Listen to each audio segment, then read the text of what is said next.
রাফি ভাই কেমন আছেন? এই তো দয়াল চালাচ্ছে। কেন ঈদের সিনেমা দেখেন নাই?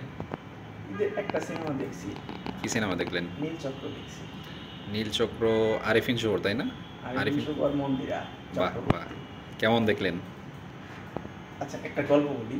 সেটা হচ্ছে, ঈদের সিনেমাগুলো মুক্তি পাওয়ার পরে আমি ইউটিউবে রিভিউ দেখতেছিলাম যে কোন সিনেমা কেমন হইলো। তো এক রিভিউয়ার নীলচক্রের এমন পচান পচাইলো, বলতেছে খুবই বাজে একটা সিনেমা।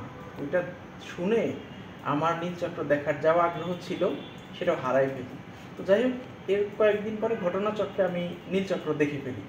তো দেখার পরে মনে হইলো যে এই সিনেমাটা যদি আমি না দেখতাম তাহলে মিস করতাম।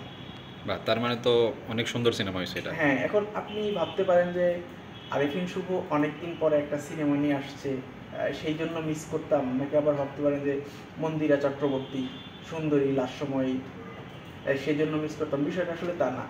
এই সিনেমার কনসেপ্টটা এত সুন্দর একটা কনসেপ্ট এবং সময় উপযোগী, ঠিক এই কারণেই মিস করতাম।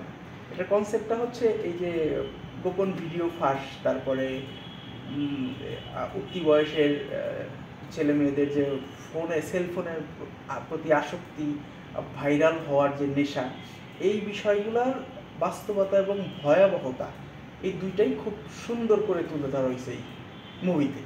এবং শুরু থেকে শেষ পর্যন্ত মানে এই কনসেপ্টটা আমি মনে করি শুধু এক নীলচক্র না, এই কনসেপ্টের উপর আরও অনেক কাজ হওয়া উচিত। সিনেমা, ওয়েব কন্টেন্ট, অনেক কিছুই হওয়া উচিত।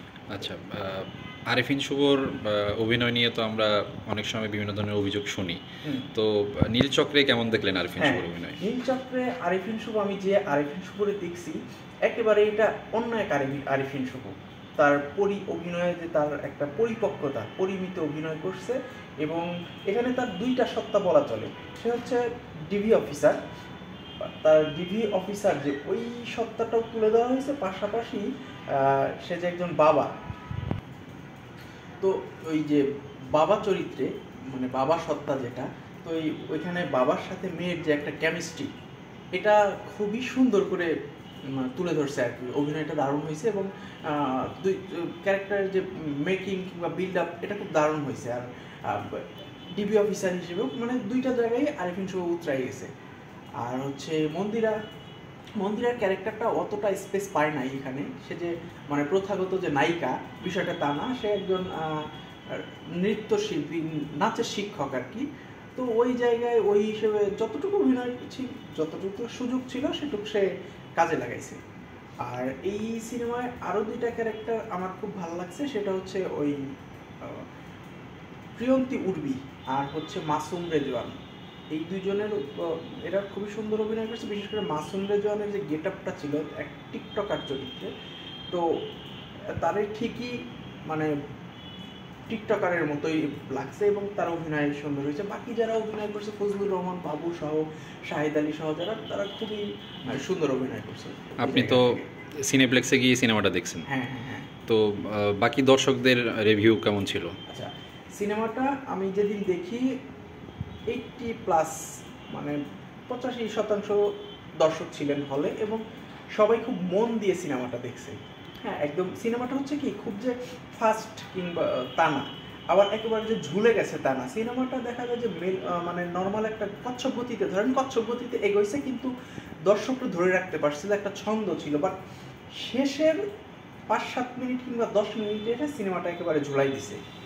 এখানেই আমি মনে করি যে পরিচালক মিঠু খানের ব্যর্থতা। তিনি শেষের জায়গাটা, আমার এন্ডিংটাও ভালো লাগে নাই, বাট এবারকার সিনেমাগুলোতে ক্যামিও আছে, যেমন ইনসাফে চঞ্চল চৌধুরী বেশ চমক সৃষ্টি করছেন, তারপরে তাণ্ডবে সিয়াম আহমেদ, আফরান নিশো চমক সৃষ্টি করছেন। এই নীলচক্রেও ক্যামিও আছে, সেটা সঙ্গীত শিল্পী বালাম। বাট ওই জায়গাটা না ভালো হয় নাই। বালামের ডাবিংটাও ভালো লাগে নাই, মানে ভালো কিছু হয় না, একদম শেষে এসে ঝুলে গেছে সিনেমাটা। বাট এটা যদি আমি অ্যাভয়েড করে যাই, সিনেমাটা ভালো হয়েছে। সিনেমা একটা গান করেছে, যেতে যেতে মাশা গাওয়া যে গানটা, এই গানটা খুব সুন্দর।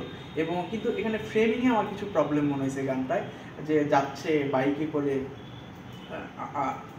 আরিফিন শুভর সঙ্গে। তো এখানে ফ্রেমিংয়ে আমার কিছু ঝামেলা মনে হয়েছে, এরকম আরও কয়েকটা জায়গায় ফ্রেমিংয়ে ঝামেলা মনে হয়েছে।